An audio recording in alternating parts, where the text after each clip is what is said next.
Buenos días, hermanos. Quiero seguir con nuestro estudio del libro de Hebreos que hemos estado haciendo en los últimos miércoles.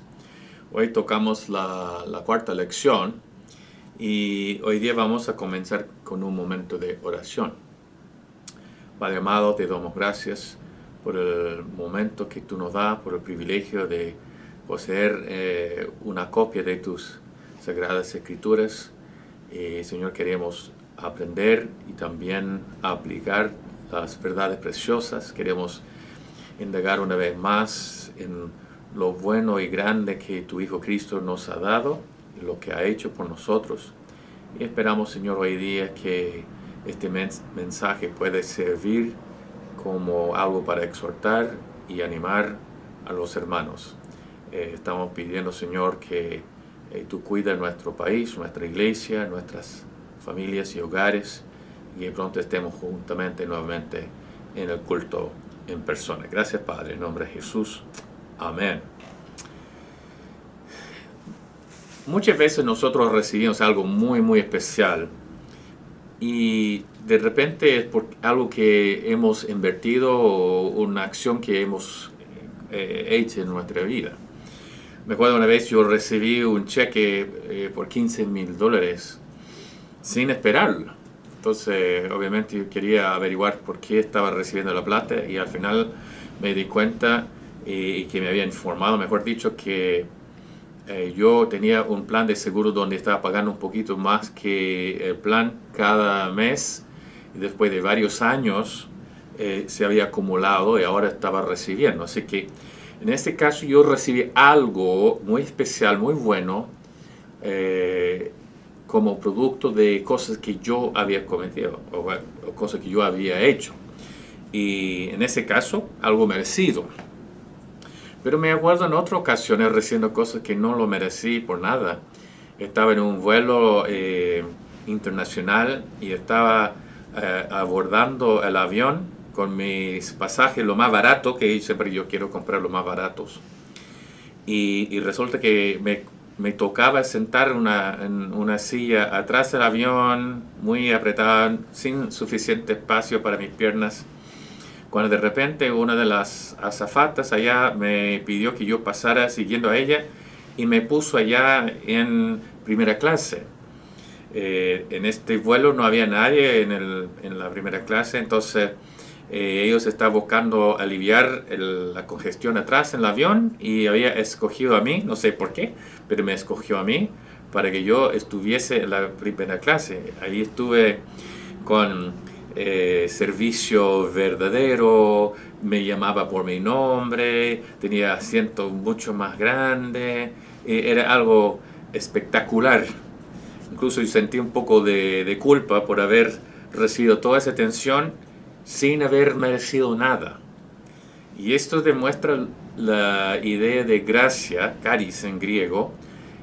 Gracia significa favor sin méritos. No hay ninguna manera de decir que yo lo merecí o era por mis esfuerzos o mis sacrificios. Al contrario, no tenía nada más que cualquier otro pasajero, pero por alguna razón había escogido a mí para sentarme más adelante.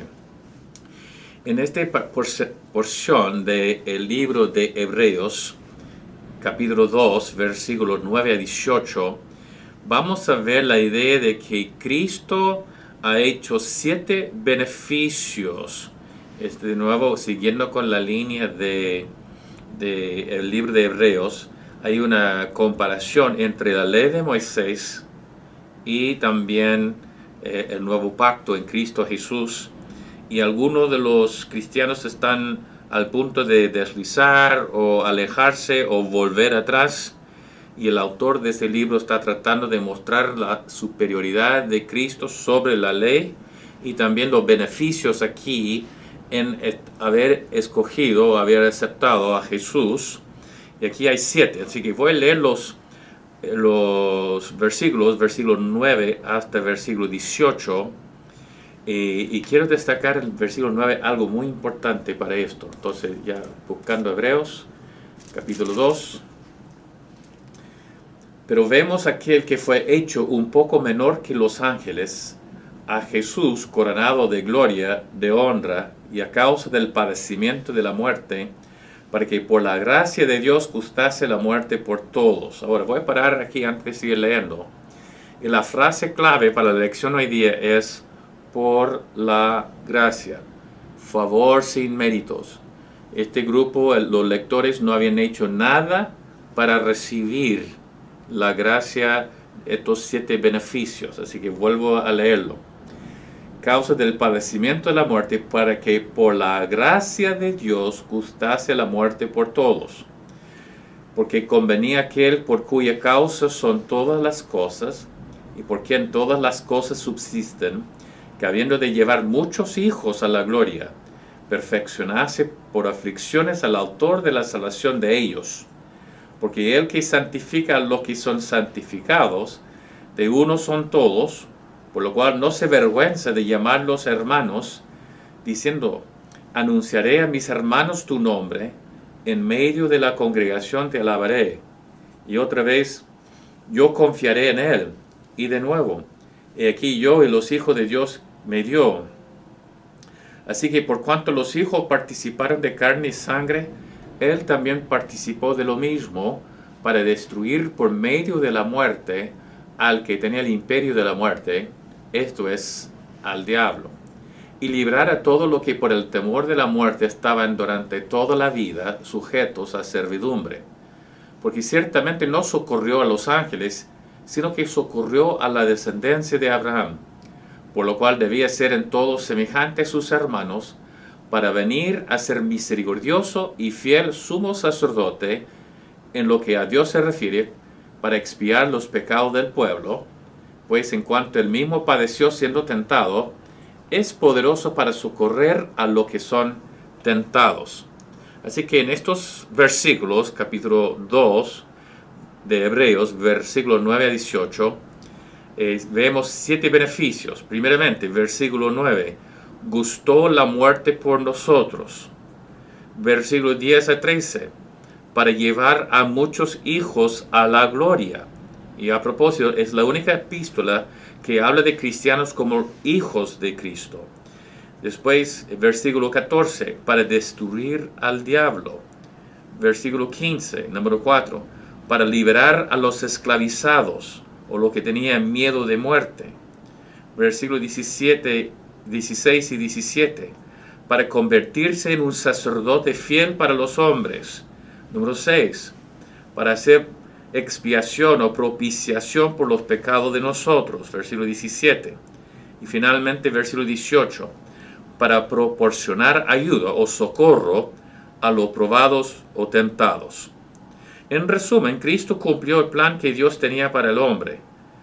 Los 3 pensamientos que rápidamente se hicieron en Hebreos 2.9 se van a completar con la reflexión teológica en los versículos 10 a 18, que son temas que entrelazan por el resto del libro. Por ejemplo, aquí toca un poquito sumo sacerdote, pero vamos a ver el tema en varios capítulos que vamos a estar estudiando todavía en el futuro. Así que 3 temas se ve con esta porción de que las 7 cosas que recibimos por la gracia, favor sin méritos.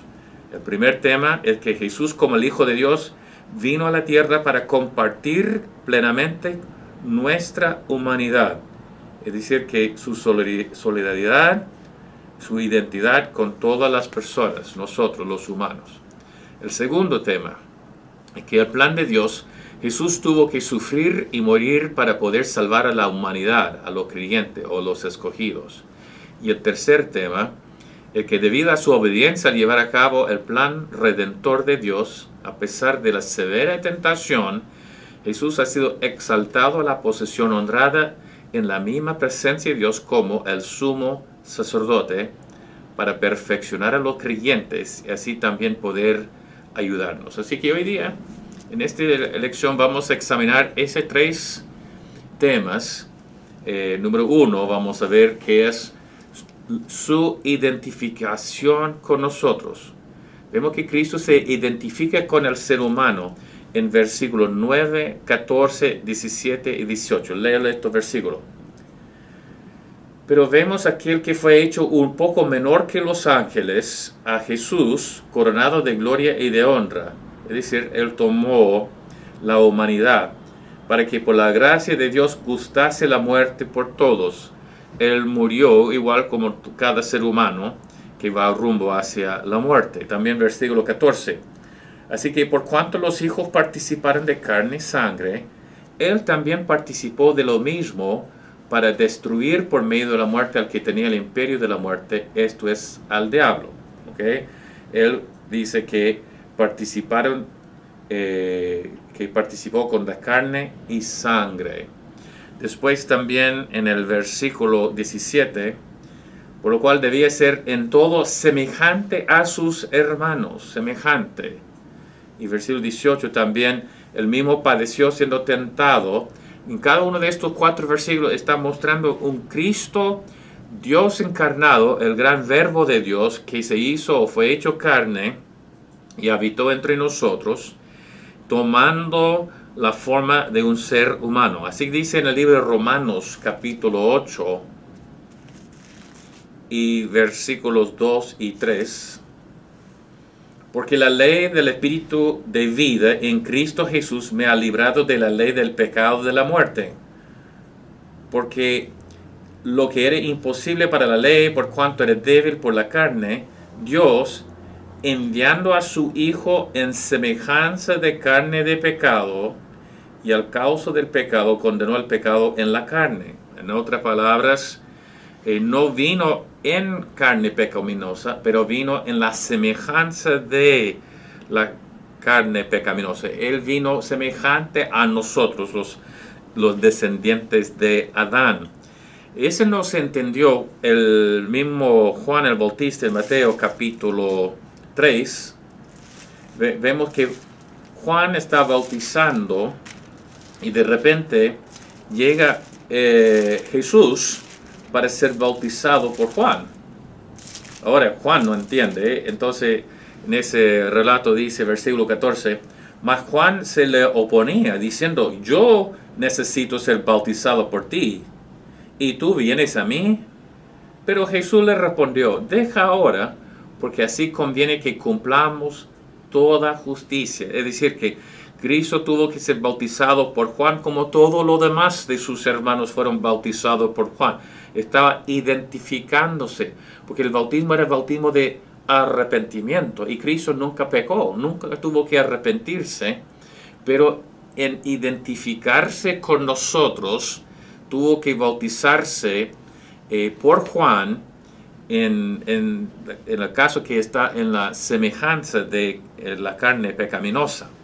Ese es para tener su identificación. Así que en todo lado del ministerio de Cristo en la tierra, Él recibió un cuerpo humano, nacido en Belén, en la casa de David, fue tentado como nosotros, sufría como hombre, también tenía sus necesidades como hombre de comer y de tomar agua y de descansar, y también murió por nosotros. Porque Dios no puede nacer, Dios no puede ser tentado, Dios no puede sufrir, Dios no necesita nada, y Dios no puede morir. Así que para que Cristo fuese nuestro sustituto, era absolutamente necesario su identificación con nosotros. Acá yo vine a Chile y yo tenía mi identificación, mi pasaporte y otra identificación en Estados Unidos, pero para cualquier trámite que yo quisiera hacer acá en Chile, necesitaba mi propia identificación, mi propio carnet chileno. Sin ese carnet chileno no puede ser mis trámites. Y Cristo, viniendo del cielo, con su identidad de parte del trino Dios, Dios encarnado vino. Es decir, Cristo vino para tener su credencial, para tener la identificación, para que Él pudiera hacer el trámite de rescatarnos todos de nuestros pecados. Entonces en Hebreos 10, versículo 5, de nuevo volviendo a nuestro estudio, dice, cuando el autor está citando Salmo 40 y versículo 6 en la Septuaginta, dice lo siguiente, por lo cual entrando en el mundo dice, sacrificio y ofrenda no quisiste, mas me preparaste cuerpo.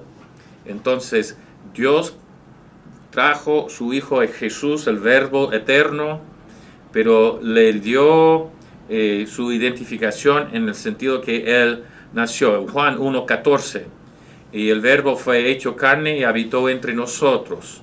Lucas 2, versículo 7, tenemos el relato del nacimiento de Jesús por parte de la Virgen María en Belén, en un establo. En Gálatas 4, versículo 4, dice que vino a Jesús, nacido de mujer, nacido bajo la ley.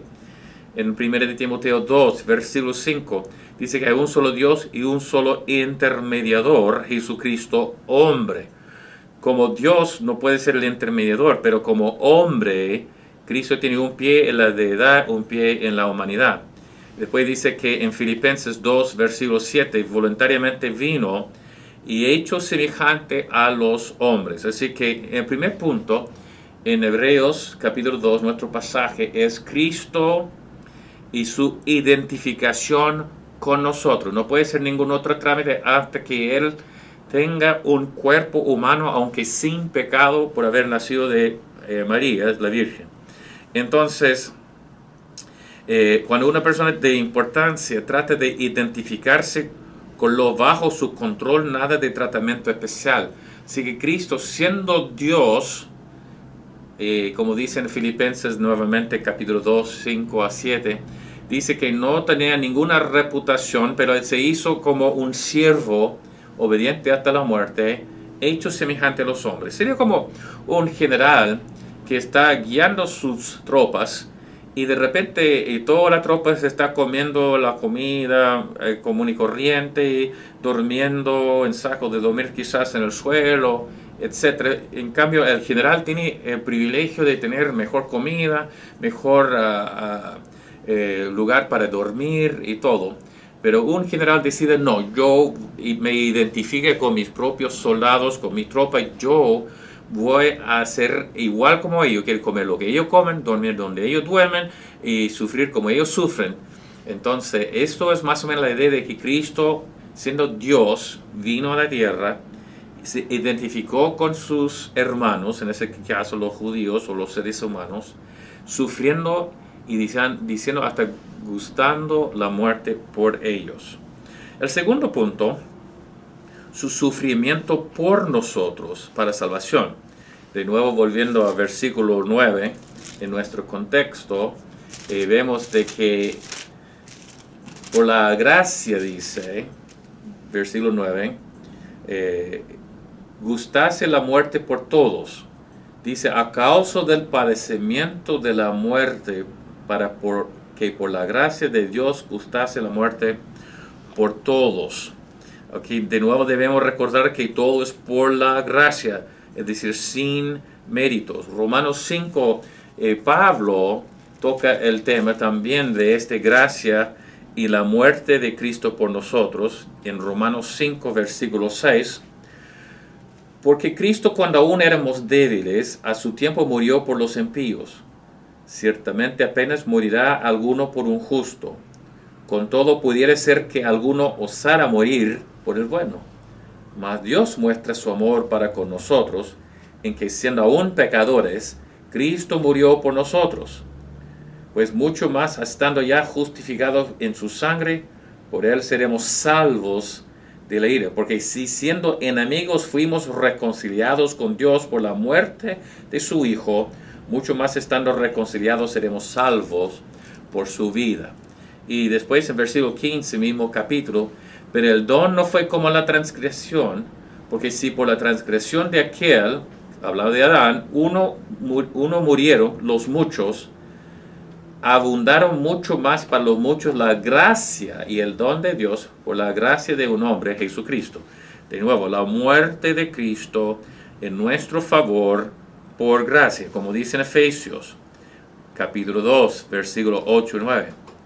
Porque por gracia sois salvos por medio de la fe. Y esto no de vosotros, pues es don o regalo de Dios, no por obras, para que nadie se gloríe.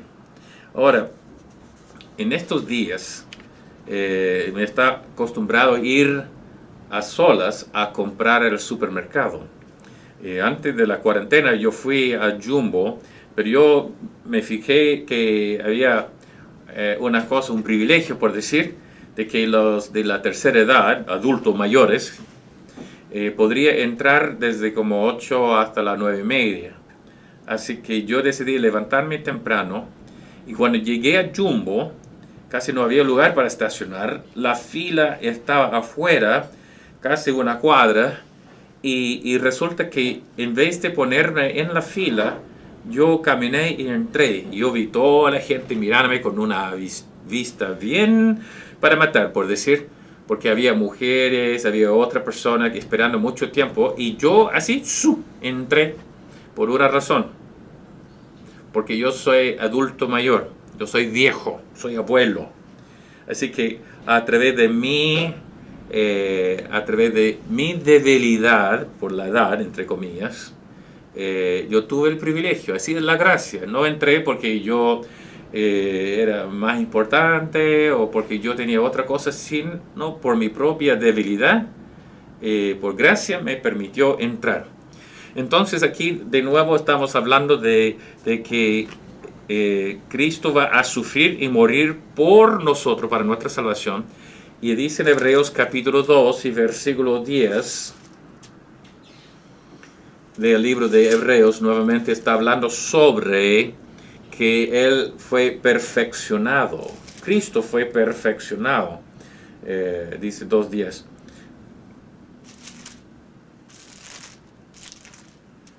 Dice, porque convenía aquel por cuya causa son todas las cosas y por quien todas las cosas subsisten, que habiendo de llevar muchos hijos a la gloria, perfeccionase por aflicciones al autor de la salvación de ellos.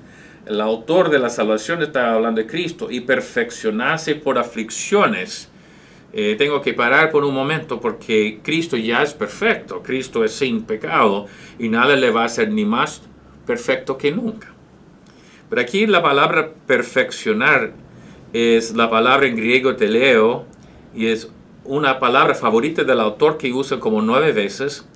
Es el libro más frecuente donde usan esa palabra perfección o perfeccionar, y básicamente describe cumplir plenamente el propósito o el plan para el que fue diseñado o destinado. En otras palabras, perfecto aquí no significa sin pecado o arreglando los errores, sino que es completo, cumplido o maduro. En ese caso, pensando en la palabra cumplido, con los sufrimientos pudo cumplir el plan de Dios, porque el plan de Dios para nuestra salvación no se cumplió hasta que Cristo sufriera y muriera por nosotros. Por eso dice, tuvo que gustar la muerte por nosotros. Así que en versículo 10, cuando habla de perfeccionarse, estamos hablando que está llevando a cabo el plan de Dios con su mismo Hijo Cristo Jesús. Él es el autor también, versículo 10, y aquí la palabra autor, arkegas o arkegon, que se usa también en el libro de Hebreos 12 y versículo 2 de él, hablando que Cristo es el autor y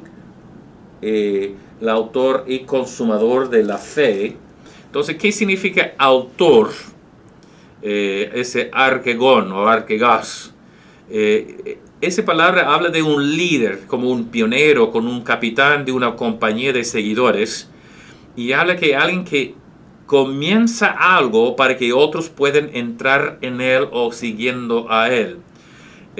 Piense, por ejemplo, que tiene que cruzar un río y no hay ningún puente, pero hay un nadador excepcional, muy fuerte, y este nadador toma la soga y amarra alrededor de él, y él nada por la corriente fuerte para llegar al otro lado del río. Una vez que él llega al otro lado del río, va a amarrar la soga, y eso significa que el resto del grupo, que no son buenos para nadar, cada uno puede estar cruzando el río usando la soga, sujetándose con la soga y avanzando al otro lado. Así que eso es lo que significa autor en griego. significa uno entrando primero, dejando lo demás seguir atrás. Me hace pensar, por ejemplo, en David, el joven David entrando en el campo de guerra, en el valle con Goliat. Atrás de David había un ejército de soldados judíos, hombres de guerra, pero todos asustados, con miedo, pero no David. David entró, ganó la victoria y todo lo demás de los filisteos se fueron arrancando, y ahora todo el ejército de los judíos ahora siguiendo a David tras los filisteos para matar y sacar el botín. Entonces, en ese caso, David fue el autor de esta guerra, de esta victoria, los demás siguiendo. Entonces, Cristo es nuestro autor, porque Cristo entró la muerte, venció la muerte y siguió adelante, permitiendo a todos nosotros, los creyentes, los escogidos, de seguir tras Él y tener la misma victoria. Ahora, en esto, de nuevo, el número 2, que Cristo sufrió y murió para nuestra salvación, en Hebreos llegamos al donde dice en versículo 7 que el fiel sumo sacerdote en lo que a Dios se refiere para expiar los pecados del pueblo. Aquí la palabra expiar o es la palabra propiciación, es lo mismo. Incluso se usaba como el asiento de misericordia arriba del arca en el templo, en el lugar santísimo, la parte dorada arriba con los ángeles, etcétera, donde pusieron el sacrificio una vez al año por el sumo sacerdote. Se llamaba el propiciatorio. El hombre, el publicano que fue a orar al templo con el fariseo, y el publicano dijo, ni siquiera levantó la mano y dice, Señor, sed propiciatoria por mí. Entonces, ¿qué significa propiciación? Vamos a Romanos 3:24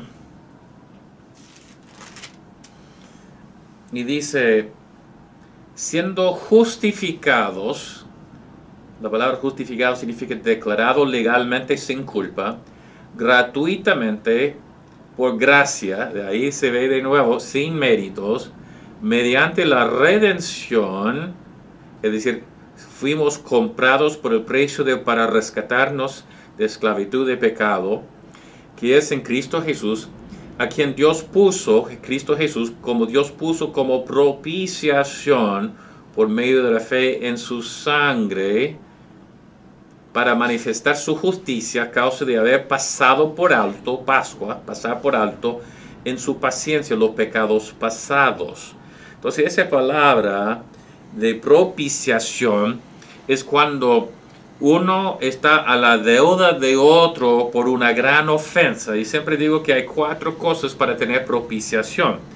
Hay que tener una persona ofendido, hay que tener una ofensa, hay que tener un ofensor, la persona que hizo la ofensa, y al final un obsequio u una ofrenda para satisfacer el ofendido. Entonces, ustedes me han escuchado en muchas ocasiones hablando de bajando de autohospicio en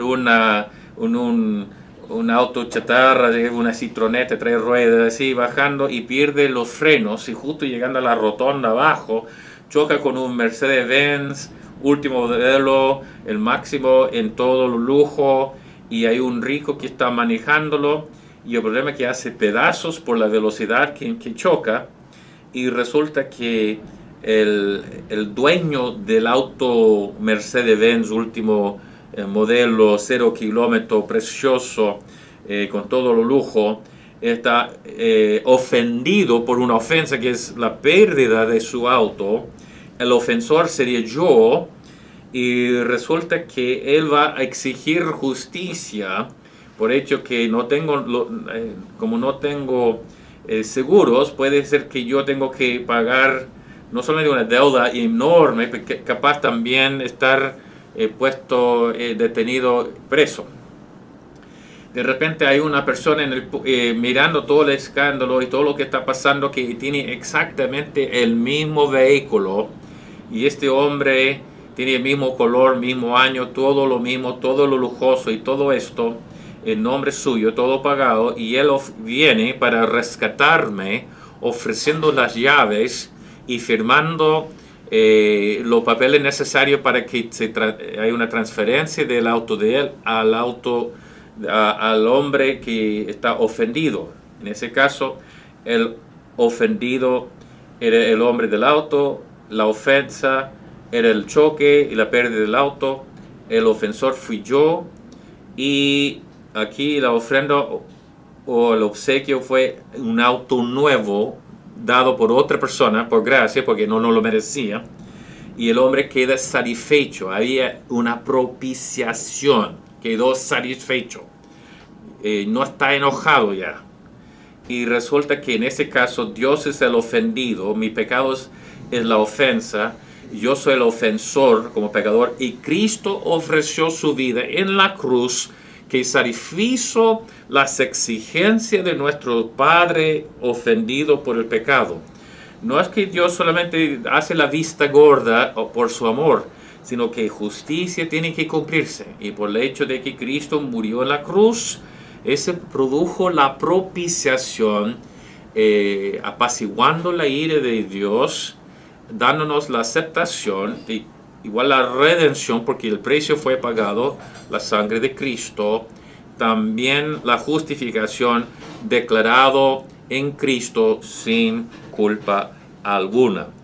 Entonces, con todo esto vemos que la redención, entonces, el 1 Corintios 6:20, que fuimos todos comprados por un precio. El precio no fue nuestras buenas obras, no es el bautismo, no es ir a la iglesia, no es dando plata, no es ayudando al prójimo, no es dejando de pecar, no son sacrificios, no subiendo de rodillas a un monte.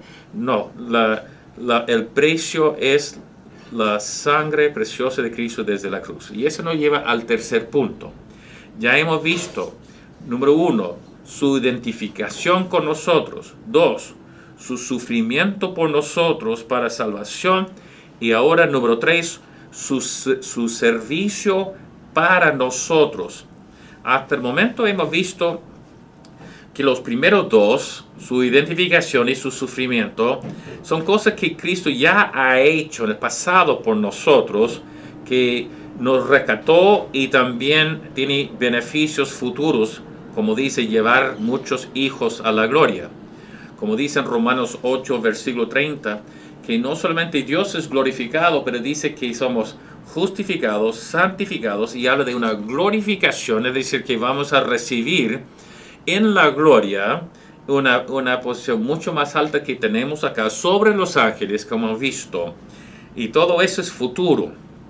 Pero el tercer punto es el presente, su servicio para nosotros, y hay 4 cosas aquí. Y esa habla de diferencia entre nuestra posesión y nuestra experiencia. Nuestra posesión, según Efesios 1, estamos sentados en lugares celestiales, ya estamos allí. Pero nuestro andar, nuestra experiencia es que nosotros debemos estar ahora viviendo una vida que refleja lo que tenemos en Cristo.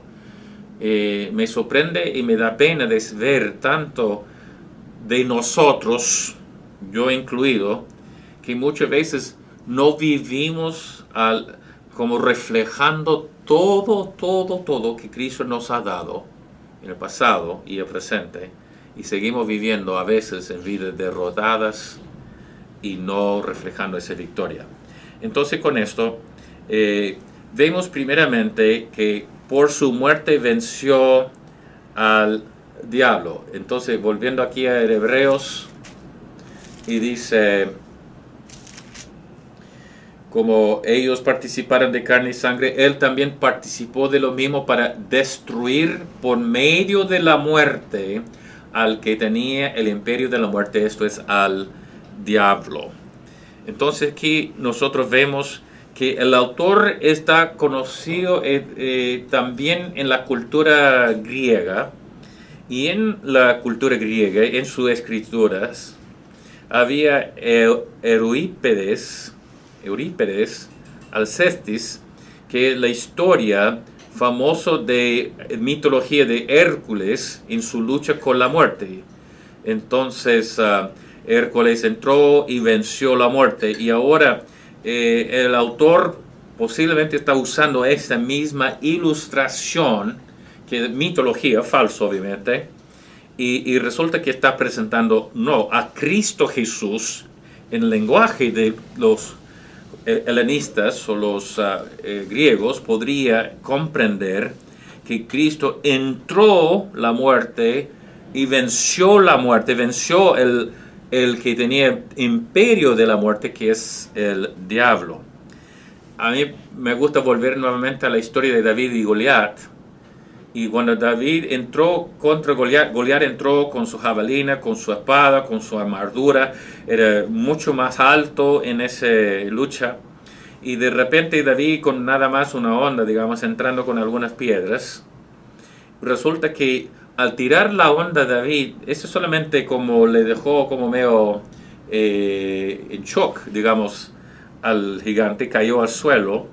Pero para terminar el trabajo, David sacó la espada de Goliat y decapitó o mató a Goliat con su propia arma. Entonces yo veo lo mismo cuando Satanás, tratando de destruir, hasta matando todos los niños de 2 años por abajo, tratando de usar la muerte, quería parar y matar a Cristo a todo costo. Cuando ya llegó el momento y tiene Cristo en la cruz, se dio cuenta que fue engañado, por decir, porque la muerte no iba a ser el término de Jesús, sino iba a cumplir el plan de Jesús. Y incluso Satanás al último minuto trata de incentivar a la gente, de decir, baja de la cruz, baja de la cruz. Pero en verdad, resulta que la cruz y la muerte de Cristo selló el fin, la destrucción final de Satanás, como usando la arma de Satanás, que era la cruz, contra Cristo, contra el mismo Satanás. En Lucas capítulo 11, versículo 21 dice, nadie puede, vamos a buscarlo, Lucas 11, 21.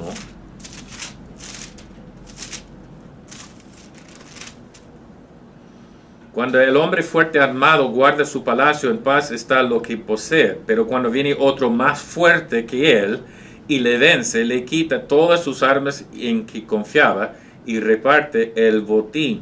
En otras palabras, Cristo entró en la casa del hombre fuerte, que era Satanás, pero Cristo dice que era más fuerte, entrando en la casa del hombre fuerte armado, y resulta que él lo venció y ganó la victoria para lo demás. Con tal caso, entonces nosotros vemos de que por vencer al diablo, dice después, libró a los esclavizados. ¿Ok? En Hebreos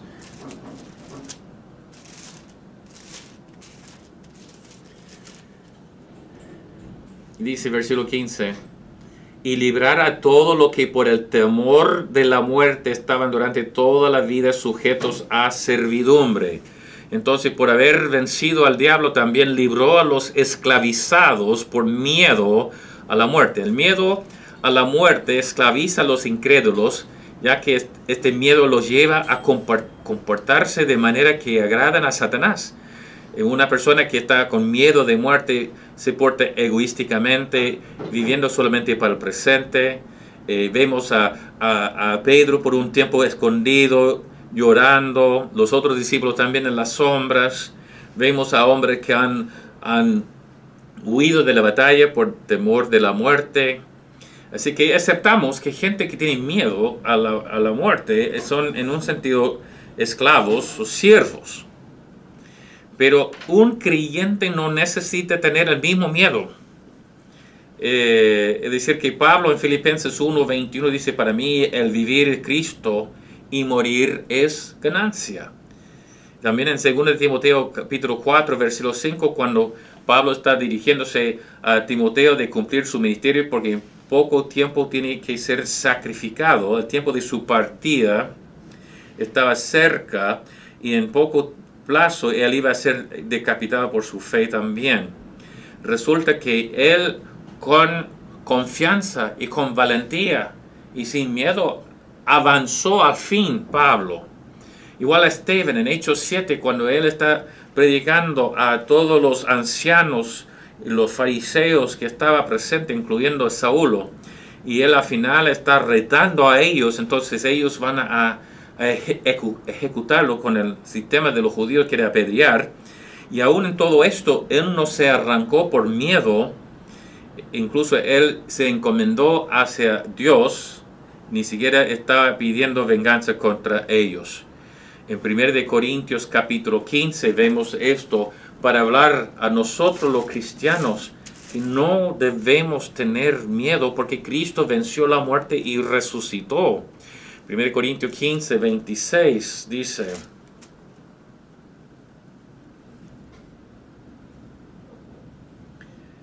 y el postrer enemigo que será destruido es la muerte. Cristo ya venció el último enemigo.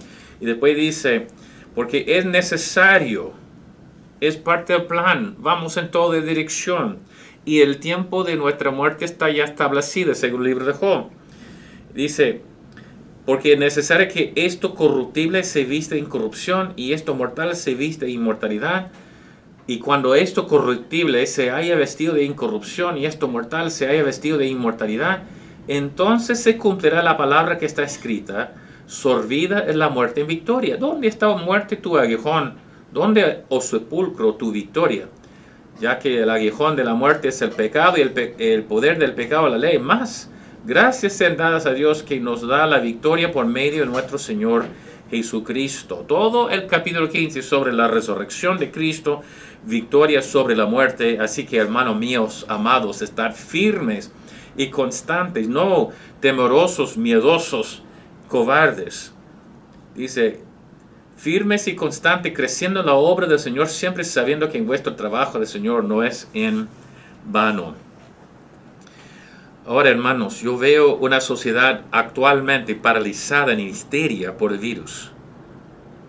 Tanto muertos, dice la gente. Pero me da pena cuando son los mismos cristianos que están promoviendo este miedo. Cristianos en terror en su casa, que puede ser. ¿Dónde está nuestra fe? ¿Dónde están nuestras promesas en Dios? Mi pregunta es, si yo no veo ninguna diferencia entre un cristiano y un inconverso, aún refugiados en casas. Ahora estamos refugiados legalmente, así que no podemos salir, pero espero que no sea así, porque tiene miedo, sino que está cumpliendo con las autoridades en el momento. Pero hermanos, ¿dónde hay la diferencia? ¿Dónde está la confianza? ¿Dónde están las promesas de Dios que yo estoy confiando? Siempre digo, ¿qué promesa de Dios no es vigente durante un tsunami, un terremoto o el virus de corona? Ahora, en consecuencia, no necesitamos sentirnos obligados a vivir para el presente, sino que nosotros podemos tener una vida distinta que los demás. Es irónico que los seres humanos destinados a gobernar, eso es lo que dice en versículos 6 a 8 en Hebreos, dice que somos destinados a estar gobernando sobre los ángeles. Dice aquí en versículo 8, dice, todos los sujetaste bajo sus pies porque en cuanto le sujetó todas las cosas. Ahora, antes de todo eso dice, Cristo va a estar sobre el mundo reinando y vamos a reinar con Él. Entonces, en este sentido, es irónico que los seres humanos destinados a gobernar sobre la creación se encuentran en la postura de un esclavo paralizado por el miedo a la muerte. Piense por un momento en los 33 mineros que están atrapados muy abajo en la tierra y había un solo túnel para salir. El túnel obviamente es muy incómodo, así que restricción de espacio y todo. Pero al final estaba tanto tiempo abajo. Yo veo que la muerte es como ese túnel, librándonos. Y como nos está librando, piénsalo así, uno por uno los 33 mineros están subiendo. Pero supongamos que había algunos abajo y dicen, no, yo prefiero quedarme, no quiero seguir, no quiero salir de acá. O dice que la muerte es como la meta de la vida y estamos corriendo y uno al medio de la carrera empieza a ponerse más lento, a parar y dice, no quiero cruzar la meta, no quiero llegar al fin. Hermanos, fuimos nacidos rumbo hacia una muerte física porque es necesario para que podamos entrar en la gloria. Y eso es lo que está enseñando este libro de Hebreos, especialmente en esta porción. La tercera cosa, por tener el último sacrificio, necesitaba ofrecerlo, llegando a ser el fiel sumo sacerdote. Ahora vamos a tocar ese tema más adelante de Cristo como nuestro sumo sacerdote, pero es diferente en qué sentido. Uno, nosotros eran débiles como humanos y ellos iban a morir y terminar, pero Cristo es un sacerdote para siempre. Y dos, los otros sacerdotes eran pecadores ofreciendo por sus propios pecados y Cristo era santo sin pecado. Y otra también lo dice que como un sumo sacerdote misericordioso. Misericordia es lo opuesto de gracia. Gracias es recibir bueno sin méritos. Misericordia es no recibir lo que merecemos, que es el juicio y el castigo. Y finalmente, por ser fiel sumo sacerdote, fue tentado sin pecar, puede rescatar o socorrer a los tentados. Ese es el versículo que queremos terminar hoy día. Versículo 18. Pues en cuanto él mismo padeció siendo tentado, es poderoso para socorrer a los que son tentados. Y dice lo siguiente, capítulo 4, versículo 14. Por tanto, teniendo un gran sumo sacerdote que traspasó los cielos, Jesús, el Hijo de Dios, retengamos nuestra profesión, porque no tenemos un sumo sacerdote que no puede compadecerse de nuestras debilidades, sino uno que fue tentado en todo según nuestra semejanza, pero sin pecado. Acerquémonos pues confiadamente al trono de la gracia para alcanzar misericordia y hallar gracia para el oportuno socorro. Así que nosotros hemos visto que nuestro Señor ha hecho 7 cosas para nosotros, pasado, presente y futuro. Hemos visto que Él ha tomado la identificación con nosotros, Él sufrió y murió por nosotros y ahora sirviendo presente, dándonos el socorro. Como dice en el libro de 1 de Corintios, capítulo 10, versículo 13, dice que nosotros cuando estamos en dificultades siempre podemos contar de la ayuda, que dice en versículo 13, no os ha sobrevenido ninguna tentación que no sea humana, pero fiel es Dios, nuestro sumo sacerdote Cristo, que no sea humano, pero fiel es Dios que no os dejará ser tentado más de lo que podéis resistir, sino que dará también juntamente con la tentación la salida para que podáis soportar. Nos va a dar el socorro oportuno, justo, necesario que nosotros vamos a necesitar. Es como cuando yo estaba trabajando para mi tesis en mi magíster y había momentos que estaba yendo muy mal y yo estaba con mucha debilidad y mucho temor. Sin embargo, alguien que ya había sacado su magíster, sus doctorados, que ya sabía lo que yo estaba enfrentando, pudo ofrecerme ayuda. Él no fracasó, pero igual pudo ayudarme, aun si yo hubiera fracasado. Cristo ya fue tentado por el diablo, no pecó, pero igual sabe qué son las emociones, sabe lo que significa ser tentación y puede darnos el socorro necesario. Ahora, quiero terminar. ¿Cómo puedes que como verdadero cristiano vivir una vida en derrota, miedo y desánimo? Cuando el rey Acab estaba deprimido porque su vecino no quiso venderle su huerto, él fue a su cama deprimida y fue retado por su esposa Jezabel, que dice, no eres el rey, pórtate tal cual, pórtate como el rey que eres. Y ahora nosotros tenemos que decir, hermanos, pórtate como sea. Un hijo que ha recibido los beneficios por la gracia de Jesucristo. Ya como oruga por la salvación, ya hemos transformados en mariposas. No siga gateando como una oruga cuando podemos volar como una mariposa. Entonces, gracias y por la gracia de Dios sin méritos hemos recibido todo esto. Es tiempo de vivir en victoria y no en la derrota. Piénsalo. Terminemos en oración. Padre, gracias por hoy día, gracias por tu palabra.